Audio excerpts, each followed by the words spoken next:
pray for your friend, Huey. That's all anyone can do for Martin Luther King and all the colored folks died before him. What makes your God any less made up than like his? A big old dark chocolate syrup.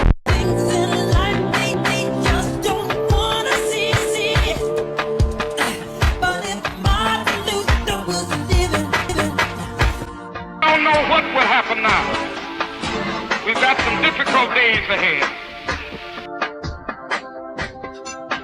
But it really doesn't matter with me now, because I've been to the mountaintop. I don't mind. Like anybody, I would like to live a long life. Longevity has its place. But I'm not concerned about that now. I just want to do God's will. And He's allowed me to go up to the mountain. And I've looked over, and I've seen the promised land. I may not get there with you, but I want you to know tonight that we as a people will get to the promised land.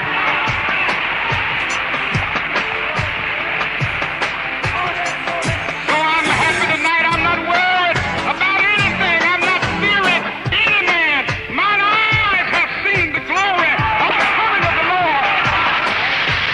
The purpose of our organization of Afro-American Unity, which has the same aim and objective, to fight whoever gets in our way.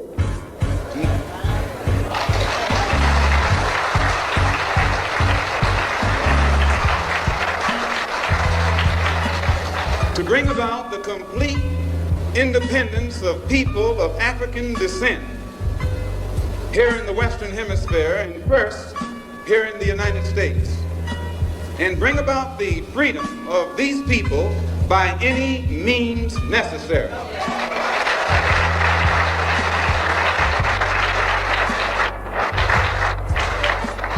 That's our motto.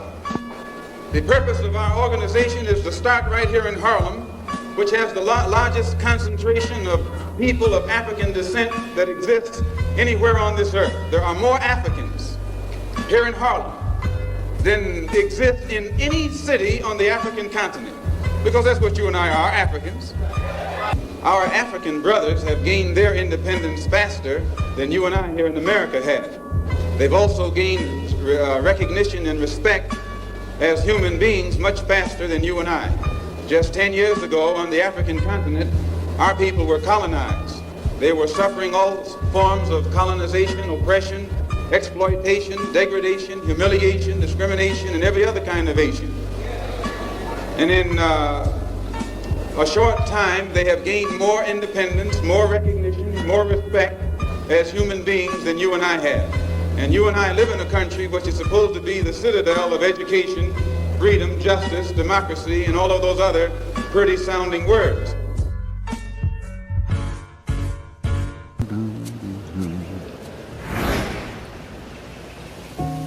Obi-Wan Kenobi said, "Your eyes can deceive you. Don't trust them." It seems to be getting harder, distinguishing reality from the illusions people make for us, or from the ones we make for ourselves. I don't know. Maybe that's part of the plan, to make me think I'm crazy. It's working. I had a dream. When I got to Africa, I had one hell of a rumble. I had to beat Tarzan's behind first for claiming to be the king of the jungle. For this fight, I've wrestled with alligators. I've tussled with a whale. I done handcuffed lightning and put thunder in jail. You know I'm bad. I have murdered a rock. I injured a stone. And I hospitalized a brick. I'm so bad I make medicine sick. I'm so fast, man, I can run through a hurricane and don't get wet. I can drown a drink of water and kill a dead tree. Wait till you see Muhammad Ali.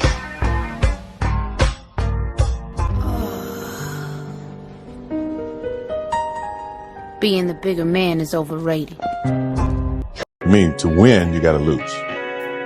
To be successful, you gotta have something that's not successful.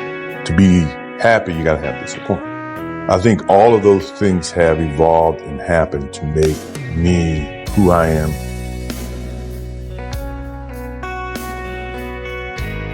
Well, I mean, every day. I mean, since 20 years. It was an everyday process and trying to figure out strengths and weaknesses. For example, jumping ability. Man, my vertical was a 40, it wasn't a 46 or a 45. My hands are big, but they're not massive. Right, so you got to figure out ways to strengthen them so your hands are strong enough to be able to palm a ball and do the things that you need to do. Quickness, I was quick, but not insanely quick. I was fast, but not ridiculously fast.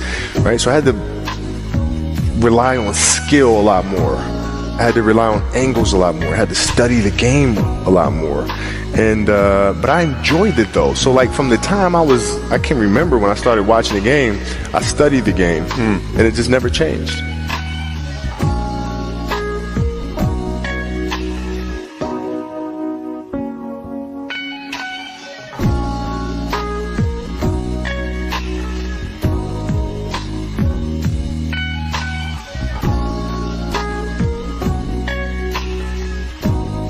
I found something I was good at.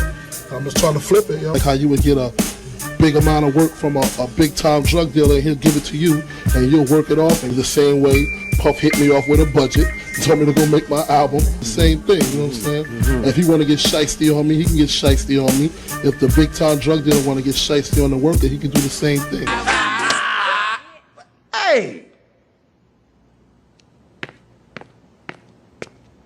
Yes, the government conspires to put a lot of innocent black men in jail on fallacious charges. But what happened to standards? What happened to bare minimums? Don't pretend like the man is a hero. And the main thing for us to remember is that the same crime element that white people are scared of, black people are scared of. The same crime element that white people fear, we fear. So we defend ourselves from the same crime element that they scared of. You know what I'm saying? While they waiting for legislation to pass and everything, we next door to the killer. We next door to him. But it's better just because we black, we get along with the killers or something. We get along with the rapists because we black and we from the same hood. What is that? We need protection too. You want to be successful? You want to be like Trump? Gimme, gimme, gimme. Push, push, push, push. Step, step, step. Crush, crush, crush. That's how it all is. And it's like, nobody ever stopped. Just, I feel like for us to be on our own 2 feet, we do need help. Because we have been here, we have been a good friend. If you want to make it a relationship type thing, we have been there, and now we deserve our payback. It's like you got a friend that you don't never look out for. Everybody needs a little something, and they to be independent. No independent person just grew up and was born independent. You worked, and you learned teamwork, and you learned cooperation and unity and struggle, and then you became independent. And we have to teach that and instill that. And why is it that they want to do that? I mean, if this is truly a melting pot in the country where we care about it, and Lady Liberty got a hand like this, she really loves us, then we really need to be like that. And it needs to be the black kids. If there's a white person who got money, then you need to help them. He need to help black kids, Mexican kids, Korean kids, whatever. But it needs to be real. And it need to be before we all die, and then you say, oh, I made a mistake. We should have gave them some money. We really should have helped these folks. It's going to be too late. You know what I'm saying? And then that's when you got to pay your own karma. It's too much money here. I mean, nobody should be hitting lotto for $36 million and we got people starving in the streets. There's no way. There's no way that these people should own planes and their people don't have houses, apartments, shacks, drawers, pants. And we all know how hard it is, and it's not about if you good or you bad. So since it's not about if you good or you bad, we know that because he don't got don't mean he was bad. Or don't mean he's a criminal, or don't mean he's crazy or a drug addict, or none of that. It just means he don't got. And ain't it bad that you got 30? I mean, can you imagine somebody having $32 million? $32 million. And this person has nothing? And you can sleep? You can still go to the movies about, and then these are the type of people that get humanitarian awards. Millionaires. How can they be humanitarians? By the fact that they millionaires and there's so many poor people shows how unhumane they are. I mean, everything we see is a false reality. It's like Big Brother, The Matrix, whatever you want to call it. While we're watching each other, they're watching us. All the time. It has been the honor of my life to serve you. I won't stop. In fact, I will be right there with you as a citizen for all my remaining days. But for now, whether you are young or whether you're young at heart, I do have one final ask of you as your president. The same thing I asked when you took a chance on me 8 years ago. I'm asking you to believe, not in my ability to bring about change, but in yours. I'm asking you to hold fast to that faith written into our founding documents, that idea whispered by slaves and abolitionists, that spirit sung by immigrants and homesteaders and those who marched for justice, that creed reaffirmed by those who planted flags from foreign battlefields to the surface of the moon, a creed at the core of every American whose story is not yet written. Yes, we can. Oh, may the last one burn into flames. Freedom, freedom, I can't move. Man, can you believe it? In a few days, we're gonna have a black president. Aren't you excited, little man? What's supposed to mean? Just means there's only one way forward. That the principalities and the wickedness in high places is not the way. That there will be a new building of this building with a foundation built on love, with pillars of justice rising up, with rafters of courage covering us, with doors that are open to everybody in the state of Tennessee. Not just rich somebodies, but everybody.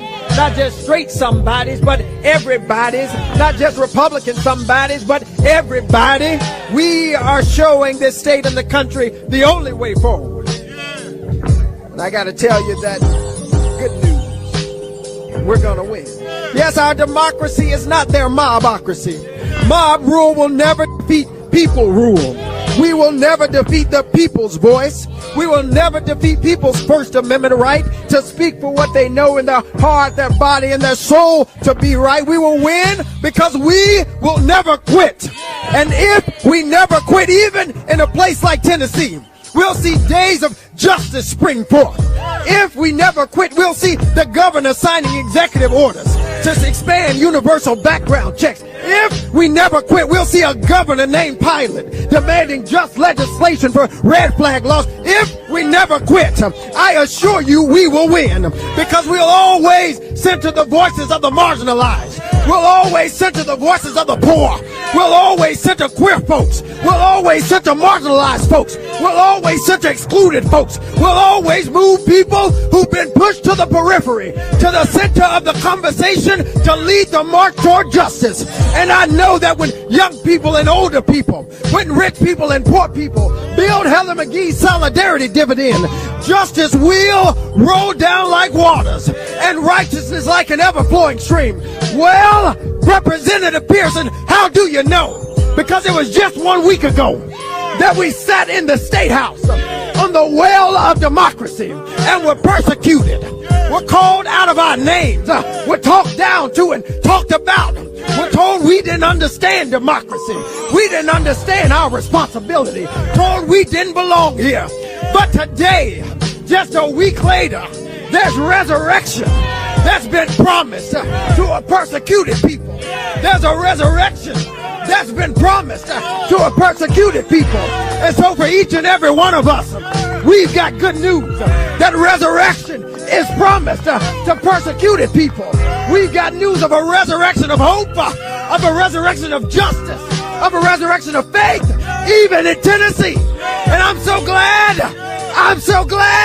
to be fighting with you, to be marching with you, because victory is ours. Your pain is the breaking of the shell that encloses your understanding. It is the bitter potion by which the physician within you heals your sick self. Therefore, trust the physician and drink his remedy in silence and tranquility. Khalil Gibran. We will engage in a peaceful transfer of power. A fundamental principle of American democracy is that when we lose an election, we accept the results. That principle, as much as any other, distinguishes democracy from monarchy or tyranny. And anyone who seeks the public trust must honor it. At the same time, in our nation, we owe loyalty not to a president or a party, but to the Constitution of the United States.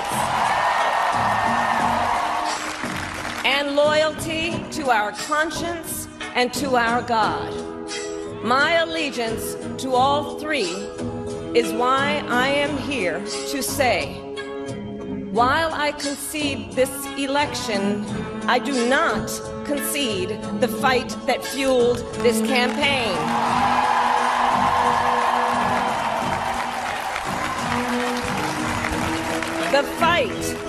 The fight for freedom, for opportunity, for fairness, and the dignity of all people. A fight for the ideals at the heart of our nation. The ideals that reflect America at our best. That is a fight I will never give up.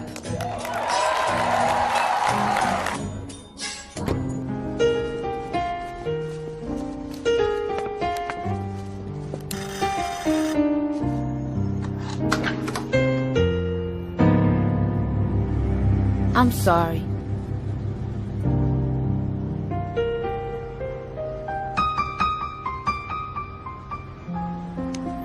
Look, I won a lot of awards recently, but this one tonight is probably the most special award I've ever gotten because it's from this institution that represents these people, us, people of color, black people.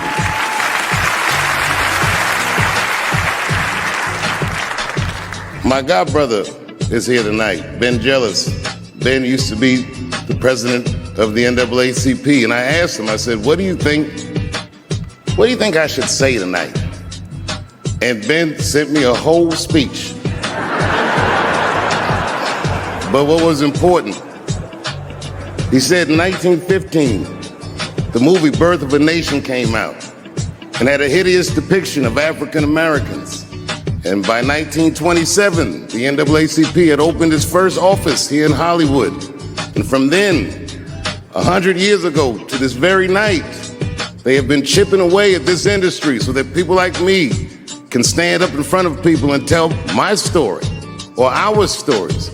Each and every artist in here, every opportunity we get, every time we're on camera, on stage, we just keep chipping away at this monster of a machine. But tonight, man, tonight I feel invigorated because all my Netflix checks cleared.